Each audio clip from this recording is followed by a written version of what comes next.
Hello, parental units. This is Mr. Hutchinson here on another Thursday. Once again, my son has to be dropped off tomorrow at school so we don't strand a car downtown at his high school. So we're coming into you a little bit early. You'll always know it's not Friday because Mr. Hutchinson has a tie on. So let's talk a little bit about what we've tried to get through this week, what we hope to get through next week, and how we're going to end this unit on politics, which we're currently working our way through. As you can see on the screen here, Monday through Friday, tomorrow the 20th, we are way behind on what you see right here. We have finished Hammurabi's Code, which got us, oh no, hold on, keep holding. Sorry, environmentalism turned my lights off. Sorry.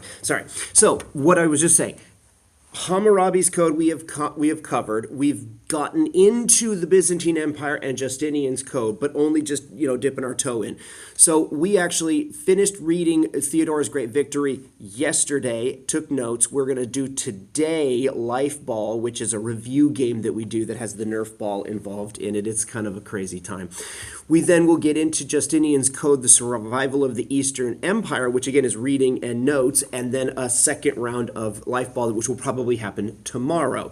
So that means that Magna Carta gets pushed to next week. So if you look at next week, we're here on the 23rd, which is picture day, so don't forget that. We will continue that Justinian's Code, survival of the Eastern Empire reading if we need to. I just don't know how far we're going to get today. There's also another activity that we will be doing right here, kind of in there, that is a little bit about the Byzantine, that's upside down, sorry, the Byzantine emperors, and doing some timeline practice. That's one of the things we need to kind of work on. So that's something that will kind of fit in there as well on Friday, Monday, possibly Tuesday. We'll see how things go. We finish off our historic kind of legal codes with the Magna Carta. We'll do some research on the Magna Carta, one-pager notes, which is just kids collecting all kinds of information, drawings, writings, whatever they think is important, a dump place, kind of so to speak, on the Magna Carta. There is a graded assignment that goes with the Magna Carta, which we will do Wednesday-ish. We will do a review on legal codes, which is slide 14, which is basically asking them to think about the legal codes we've talked about and what do they notice that are similar, what are different, what was important for citizens, what did they do for people in the ancient world. And then we get into the last bit of our unit, which is citizenship in the ancient world. What qualified you as for a citizen in the ancient world? What disqualified you for citizenship in the ancient world?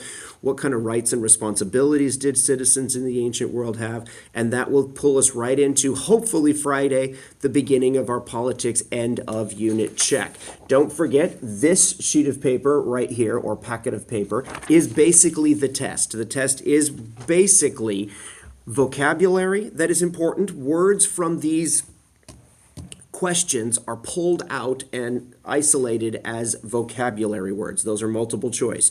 Then they need to answer these questions. They need to be able to tell us how are the requirements, rights, and responsibilities for citizens similar and different in various civilizations. They need to tell us how requirements and rights and responsibilities for citizenships are similar and different. So that's a multiple sentence answer that they need to be able to produce, and they can use their notes. This is not a test, it is a project based around what can they do with their notes, how can they generate a good answer from what we've been talking about on their notes. So that hopefully will start on Friday. I always give them 2, possibly 3 days in class to work on the end of unit check. They cannot take it home. They must do it in class. We don't want them using computers because we want them to show us what they know, not what they can kind of glean from the internet or possibly use tools to help them with. So that will hopefully happen on Friday. As we finish our unit on politics, our next unit is called economics, and so we're going to be looking at the economics of the ancient world, which has us looking at things like the Silk Road, Trans-Sahara gold and salt trade. We start talking about basic economic principles and basic economic ideals, like all kinds of interesting things. Consumerism and trade and barter and lots of defining words like that. So that's the kind of things that we'll get into in the unit on economics, which will be in about 2 weeks. Okay? So if you have any questions, if you need anything from me, please let me know, and I will see you next week sometime.